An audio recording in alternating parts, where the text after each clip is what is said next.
है। अब बेगाना अल्फाज को पहले समझे।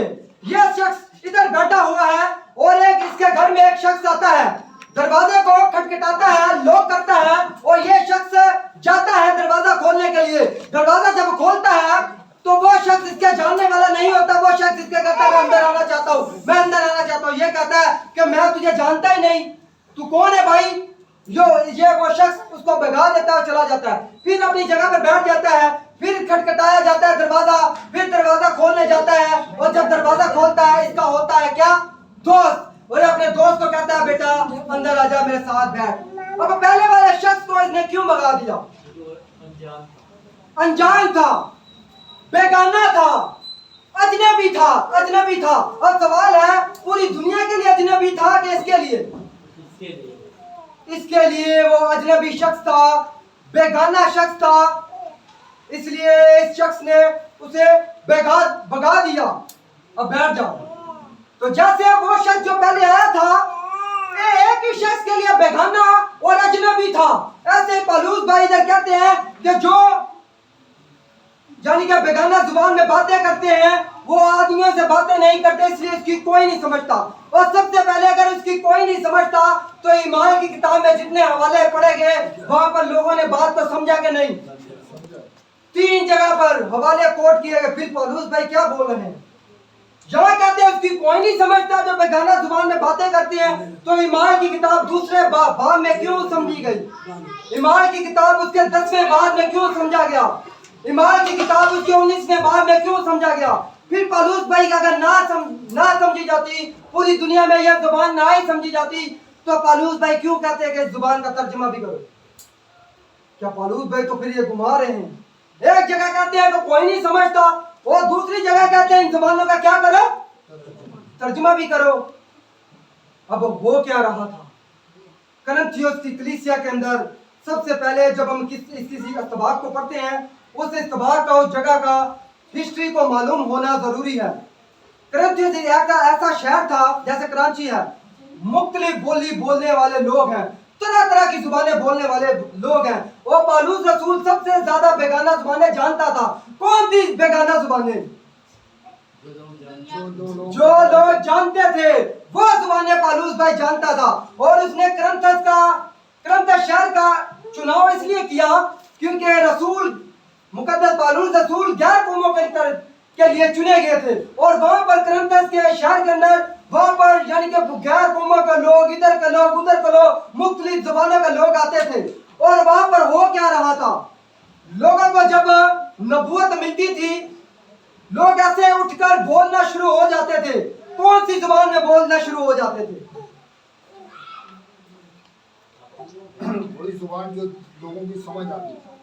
हाँ, वो जुबान जो दुनिया की जुबान थी। अब वहां पर हो क्या रहा था? ऐसे ही करंथस की कलीसिया बैठी है और पौलुस भाई भी देख रहे हैं।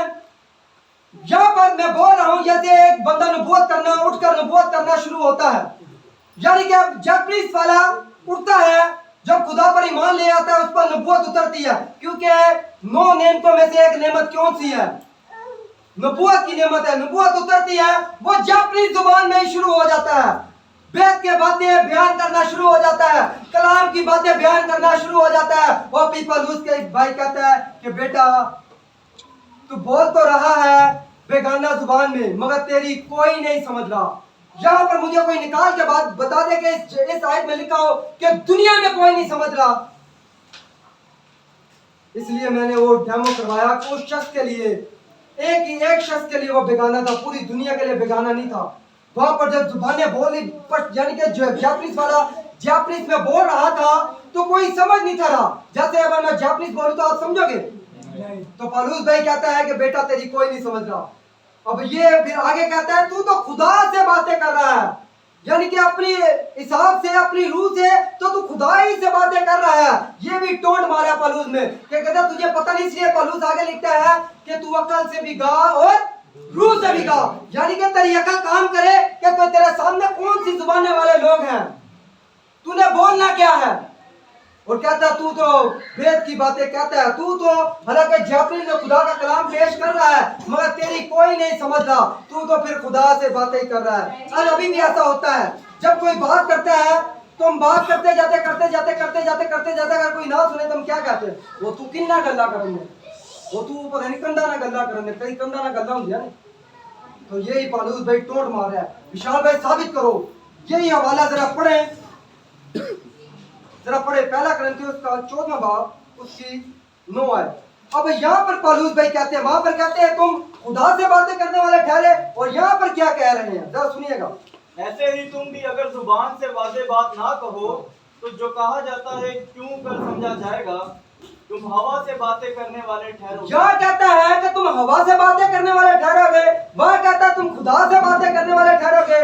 वो भी sarcastic था, पालूस भाई व्यंग कस रहे थे, टोंट मार रहे थे। और यहाँ पर कहता है कि तुम जुबान का साफ ना बोलो, क्यों? क्योंकि दूसरी आयत में साफ नहीं थे लोग बोल रहे, लोग बोल तो रहे थे, सामने वाले उनकी जुबान समझ नहीं दे रहे। वहां कहता तू तो खुदा से बातें कर रहा है, वहां कहता है कि अगर तुम जुबान से साफ ना बोलो तो तुम हवा से बातें कर रहे हो। हवा से बातें कर रहे हैं, क्या हवा से कोई बात कर सकता है? नहीं।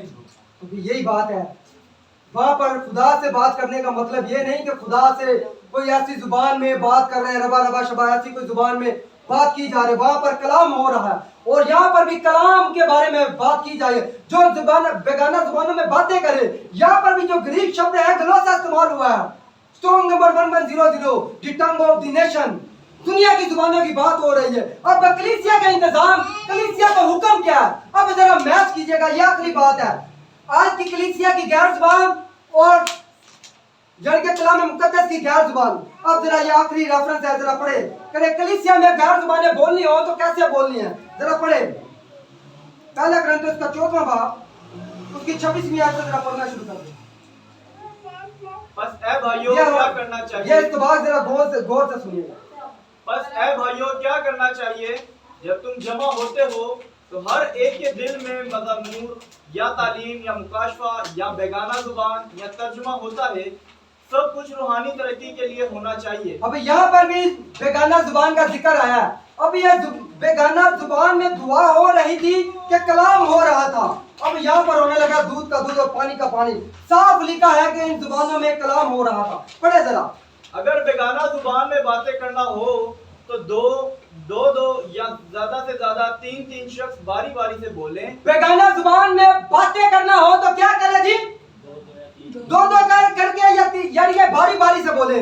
आज बारी बारी से कलीसिया के अंदर बोला जाता है। हला हला हला, एक बहन शुरू होगी तो पीछे से सारी शुरू हो जाते हैं। वो बड़ी माजरत के साथ आजकल ये गैर जुबान सिखाई भी जा रही है। और लोग मुझ पर गुस्सा इसलिए करते हैं क्योंकि मैं उनको जख्मों को दबाता हूं। जैसे ईसाया में लिखा है कि तुम्हारे जख्म ना दबाए गए ना तेल डालकर नरम किए गए। और जब हम उनके जख्मों को दबाते हैं, तेल डालते हैं, तो उनको आता है गुस्सा। हालांकि गुस्सा करना किन पे चाहिए? जो सिखा रहे हैं, ये जुबान सिखा रहे हैं कि कई घंटों तक हमारे पीछे रबा करो तो तुम्हारी जुबान तब्दील हो जाएगी। तो सिखाने वालों के पास जाओ, मुझे क्या बोल रहे हो? मैं तो खुदा का कलाम में से आपको सोचे का रेफरेंस दे रहा हूँ। और यहाँ पर लिखा जब कलीसिया को बेगाना जुबान बोलनी हो तो बारी बारी से बोले। फिर क्यों आज सब शुरू हो जाते हैं? यहाँ पर भी कांटस लग जाता है इस जुबान की गैर जुबान को। आगे पढ़े। दो या ज्यादा से ज्यादा तीन शख्स बारी बारी से बोले और एक शख्स तर्जुमा करे। आज तर्जुमा होता है नहीं, तो फिर कांटस लगाएंगे। गुड, कांटा लगाओ इस गैर जुबान को, कांटा लगाओ, क्योंकि ग्लोसा बोला गया है। दुनिया की जुबानें बोली गई हैं। रसूलों के ऊपर दुनिया की जुबानें उतरी थी। क्यों? क्योंकि तोमा जब इंडिया में आया, तोमा जब यानी कि टेक्सला शहर में यानी कि पाको हिंद में आया, तो उसको वो तो हिब्रू था, इब्रानी बोलने वाला था। उसने भी हिंदुओं को कैसे कलाम सुनाया? हिंदुस्तान में कैसे कलाम सुनाया? क्योंकि खुदा ने कहा था जब तुम जाओगे तो मैं ऐसा रूह भेजूंगा, जब तुम्हें कुछ समझ आएगा तो मैं तुम्हारे मुंह में ऐसी जुबान डालूंगा, ऐसी हिकमत दूंगा, वो तुम क्या करोगे? नबूवत करोगे, कलाम करोगे। तोमा भी जब गैर जुबानें बोल रहा था तो तब नबूवत बोल रहा था, कलाम कर रहा था। 120 को भी जब भेजा गया तरह तरह की जुबानों के साथ, नई नई जुबानों के साथ, बेगाना जुबानों के साथ, तो ग्रीक शब्द कहता है ग्लोसा, उनको दुनिया की जुबानों के साथ भेजा गया और कलाम करने के लिए भेजा गया। जी भाई आगे पढ़े। और अगर कोई तर्जुमा करने वाला ना हो तो बेगाना जुबान बोलने वाला कलीसिया में चुप रहे। तर्जुमा करने वाला ना हो तो कलीसिया में चुप रहो, मुंह बंद करके बैठो। आज मुंह बंद करते हैं तो फिर कांटस लगाएंगे, टिक लगाएं, लगाई जाओ कांटस, अगले बड़े कांटस लगे। आगे पढ़े। और अपने दिल से और खुदा से बातें करे। आगे पढ़े, आगे एक शब्द इस्तेमाल। नबियों में से 2 या 3 बोलें और बाकी उनके कलाम को परखें। कलाम को पढ़ें। इस जगह पर बेगाना जुबानों में एक एक करके बोलो, बारी बारी से बोलो, तर्जुमा करो, बाकी उनके किसको परखो, दुआ को के कलाम को, कलाम को। साफ अल्फाज इस्तेमाल हुआ है। कोई मुझसे पूछते भाई साफ दिखाओ, तो साफ दिखा रहा हूं। आप अभी मुझे साफ दिखाओ कि बेगाना जुबान में कहीं लिखा हो कि बेगाना जुबान में दुआ करने का हुक्म है। आप जो आयत को कोट करेंगे ना, आपके दिमाग में जो आयत है वहां लिखा है इफ कॉन्सेप्ट। अगर कोई बेगाना जुबान में दुआ करे तो यानी कि बेगाना जुबान में अगर बोले, दुआ करे, दुआ करना चाहे तो यानी कि उसकी अकल भी काम करे। इस हवाले को आप पढ़ी ले, इस हवाले को भी बयान कर ही लेते। पढ़े जरा भाई, 14वीं आयत पढ़े। इसलिए अगर मैं किसी बेगाना जुबान में दुआ करूं तो मेरी रूह तो दुआ करती है मगर मेरी अकल बेकार है। ये हवाला कोट करते हैं। यहाँ पर क्या, अगर मैं बेगाना जुबान में दुआ करूं तो यहाँ पर अगर शब्द इस्तेमाल हुआ है और अगर का इंग्लिश देखा तो लिखा है इफ कॉन्सेप्ट।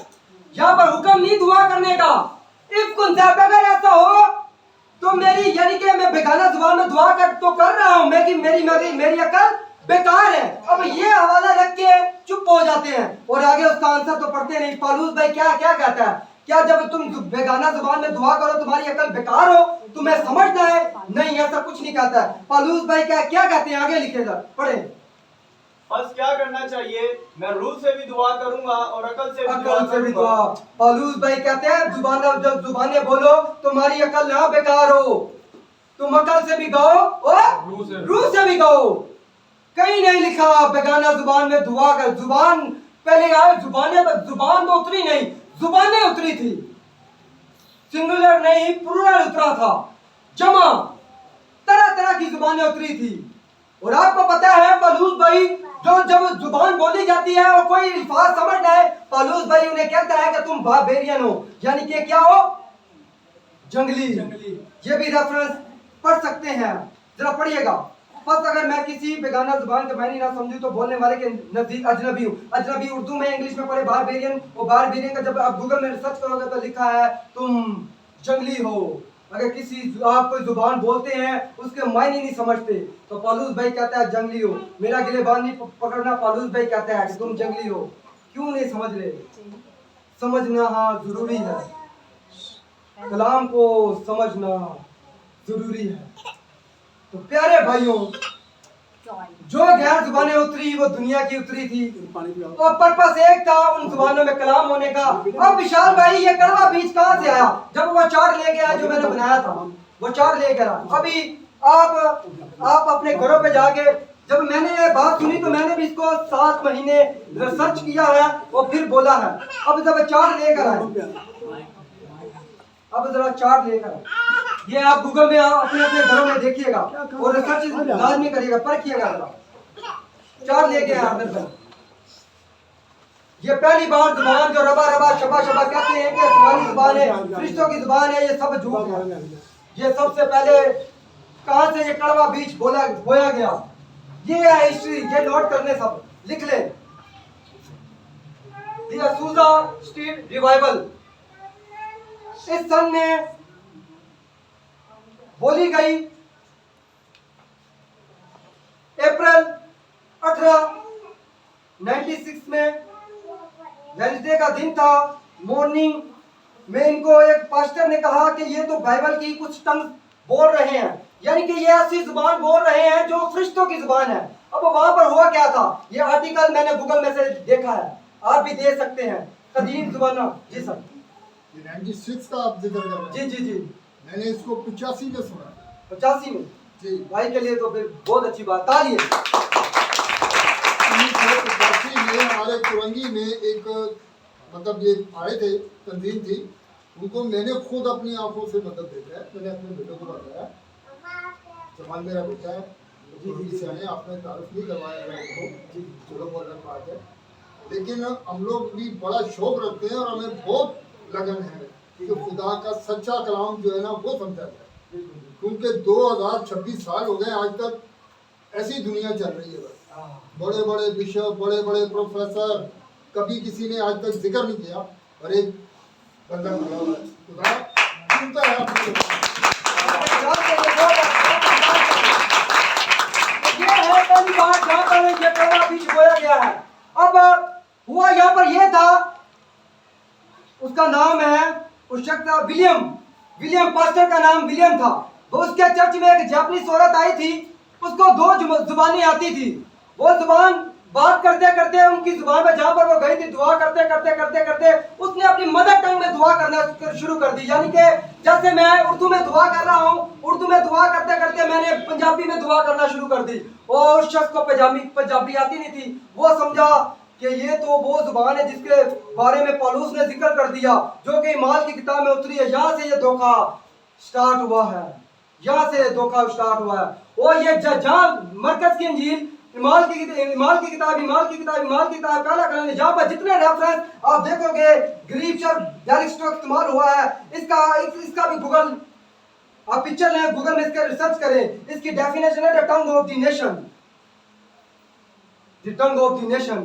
बेगाना जुबान, तरह तरह की जुबानें, अजनबी जुबानें, ग्रीक शब्द है ग्लोसा, दुनिया की जुबानें बोली गई थी, जब भी बोली गई। और ये हिस्ट्री है, ये रबा रबा शबा शबा की हिस्ट्री है, ये है वो हिस्ट्री। शाबाश बेटा। तो फिर मैं बिशप की मानूं या डॉक्टर की मानूं या इसकी मानूं, किसकी मानना जरूरी है मेरे को? कलाम की। एक बार अपने लिए, ओ खुदा बाप के लिए जोरदार ताली।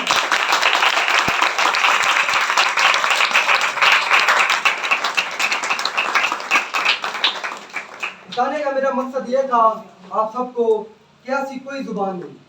आप अगर शरीयत की किताब में लिखा है कि अगर तू अनजाने में कोई गुनाह करता, आप में से कोई गैर जुबान बोलता है, तो शरीयत की किताब कहती है अगर तू अनजाने में कोई गुनाह कर बैठे जिसका तुझे पता नहीं, अगर तुझे पता चले तो फिर तौबा कर ले, मन खराब। आप में से भी कोई बोलता है तो तौबा करें, खुदा के सामने माफी मांग। अभी मैंने वो रेफरेंस नहीं रखे जिससे मैं साबित कर सकता हूँ कई मुद्दत से खुदा को गालियां दे रहे हैं, क्योंकि ये रेफरेंस जब रखता हूँ तो कईयों को ज्यादा गुस्सा आ जाता है। असल में ये जब रबा शबा ये खुदा को कई मुद्दत से गालियां दे रहे हैं, मैं ये भी साबित कर सकता हूँ, मगर करूंगा नहीं, कईयों को गुस्सा ज्यादा आ जाता है। तो खुदा इस पाक कलाम के वसीला से सबको बरकत दे। आपका